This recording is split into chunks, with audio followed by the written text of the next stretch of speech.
तो एक लड़की थी। वो हीर रांझे वाली स्टोरी वाली नहीं, पर हाँ, एक लड़की थी, हमेशा खुश रहने वाली, ढेर सारी बातें करने वाली, हर किसी को समझने वाली थी वो लड़की, हर किसी की बहुत ज़्यादा केयर करने वाली। स्कूल से जितने भी कंपटीशन होते थे वो जीतने से लेके वो क्लास में फर्स्ट आने तक हर काम में परफेक्ट थी।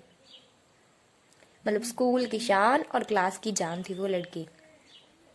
और हाँ, उसके सपने बहुत ज़्यादा बड़े थे और उन सपनों को पूरा करने के लिए वो इतनी मेहनत भी करती थी। 10वीं में दबा के मेहनत करने पर, दिन रात एक करने पर उन अच्छे नंबरों ने शायद उसके सपनों को ना पंख दे दिए थे। जब रिजल्ट आया तो अपनी मार्कशीट सभी को दिखाते दिखाते वो थक नहीं रही थी और सभी उसकी तारीफें करते करते, मतलब अब उसके सपनों को पंख मिल गए थे। अब न्यू स्कूल में एडमिशन लेना था। +1 क्लास में जब वो न्यू स्कूल में एडमिशन लेने गई और उसने साइंस सब्जेक्ट चूज़ किया तो उसके सपने उड़ने ही वाले थे कि वो स्कूल का फर्स्ट है और फिजिक्स की क्लास में मास, एक्सेलरेशन और एनर्जी के फॉर्मूला को देख के शायद उसके सपने ना कहीं दब से गए थे। उसने केमिस्ट्री, फिजिक्स और मैथमेटिक्स तीनों की क्लासेस लगवाई, पर वो खुश नहीं थी, मायूसी हो गई थी वो। शायद उसके सपने कहीं ना कहीं उस बोझ के नीचे दब से गए थे। स्कूल की छुट्टी होने के बाद वो अपना सड़ा सा मुंह लेके जब घर गई और पापा का वेट करने लगी कि आज पापा से बात करनी है, तो वेट करते करते उसे नींद पड़ गई। शाम को पापा आए, बोला बेटा क्या हुआ, आज दिन कैसे गया मैडम, ये तो बताओ। तो उसकी आंखों में आंसू थे, वो मायूस होके बैठी रही, उसने कुछ नहीं बोला।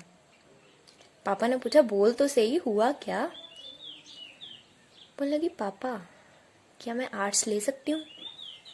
पापा ने कहा अरे यार आर्ट्स लेके क्या करेगी, आगे फ्यूचर नहीं बनेगा, आजकल आर्ट्स के बच्चों को कोई पूछता भी नहीं है, थोड़ा सब्र कर, हुआ क्या ये तो बता। पापा मुझसे नहीं हो रहा है।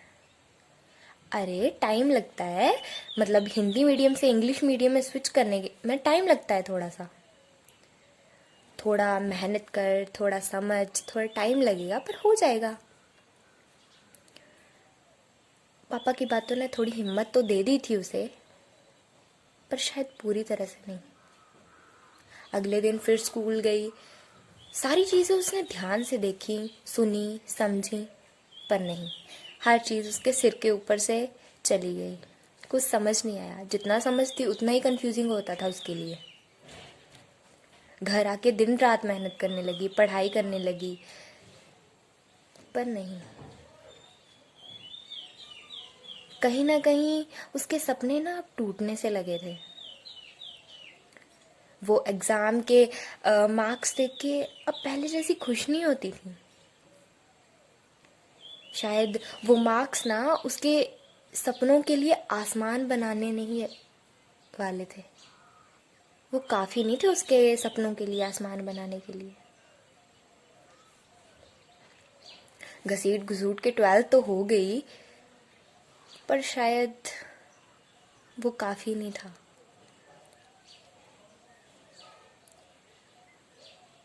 फिर एक दिन वो चुप सी हो गई, ना किसी से बातें करती, ना कुछ बोलती, बस अकेले रहती थी।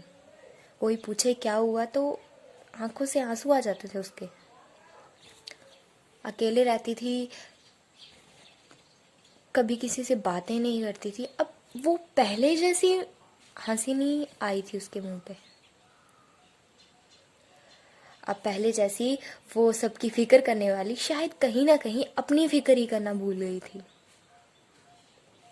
अब कमरे से बाहर तक नहीं निकलती थी वो। खाना पीना भी छोड़ दिया था उसने। मतलब जब तुम्हारे सपने टूटते हैं ना, तो शायद कहीं ना कहीं तुम भी उन सपनों के साथ टूट जाते हो। और शायद वो कहना चाहती थी कि पापा मुझसे नहीं हो रहा है, प्लीज मेरी हेल्प करो, आप तो हमेशा मेरे साथ होते थे, इस बार नहीं हो। पर कह नहीं पाती थी। हर चीज समझाना चाहती थी पर शायद उसके पास वर्ड्स नहीं थे। ऐसे तो सभी उसके साथ थे, पर तब भी वो अकेली थी। अब अकेले मायूस होके अलग से बैठा करती थी, किसी से बातें नहीं करती थी। फिर एक दिन ये सोचते सोचते कि काश मैं आज बोल दूं पापा से, फ्यूचर के बारे में सोचते सोचते, अपने हार के बारे में सोचते सोचते, उन कंबल के नीचे अपनी सिसकियों की आवाज़ों को सोचते सोचते शायद हार सी गई थी।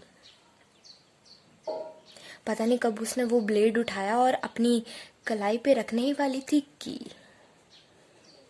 कि फिर से एक आवाज़ आई, बच्चे कहाँ है तू। वो आवाज़ थी पापा की। अपने जैसे तैसे उसने ब्लेड को छुपाया, अपनी आंखों से जो आंसू बह रहे थे उसने साफ करे, अपना हुलिया सुधारा और गई। हाँ जी पापा, क्या हुआ। बेटे इधर आ, यहाँ बैठ। हाथ पैर कांपते हुए वो बैठ तो गई थी, पर उसे पता नहीं था होने के वाला है। एक हाथ उसके कंधे पे आता है और उसे तसल्ली देता है। वो था उसकी माँ का, कि मम्मी पापा दोनों आते हैं और उससे बोलते हैं कि बेटे अगर तेरे साथ कोई नहीं है ना तो हमेशा हम साथ हैं। अगर दुनिया में कोई भी तुझे प्रॉब्लम आएगी ना तो हमसे बोलियो, हम तेरे साथ हैं। पर वो चुप बैठी थी। वो अपने मम्मी पापा की बातें बड़ी ध्यान से सुन रही थी और थोड़ी देर बाद रोने लग पड़ी। रोते रोते वो इतना कुछ कह गई कि उसे खुद पता नहीं चला कि वो क्या ही कह गई। वो चीज़ें भी कह गई जो किसी से आज तक उसने शेयर नहीं करी थी। वो सब शायद ही वो चीज़ें किसी से शेयर कर पाती और शायद ही वो अपने उन्हें वर्ड्स में पिरो पाती। पर उस टाइम उसने सब कुछ बोल दिया और उसे बहुत अच्छा लगा। उसने पापा को जोर से हग करा। पर उस दिन उसे समझ आया कि अगर तू आज सुसाइड कर लेती ना तो किसी को कोई फर्क नहीं पड़ता, बस तुम्हारे माँ बाप को फर्क पड़ता। क्योंकि मेरे माँ बाप की दुनिया तो मैं ही हूँ। वो मुझे खुश होता देखते हैं तभी तो उनके सपने पूरे होते हैं ना। जब मैं हंस हंस के उनसे बातें करती हूँ तो उनको लगता है कि हाँ, यहाँ मेहनत सफल हो जाती है। वही तो उनके सपने हैं ना, मैं ही तो उनका सपना हूं ना।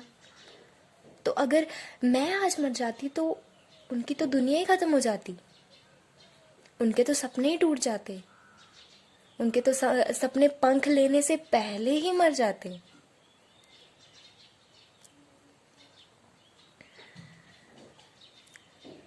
पर उसे समझ आ गया था और उसके सपने इतने ज़्यादा बड़े थे और ज़्यादा वो ताकतवर बन गए।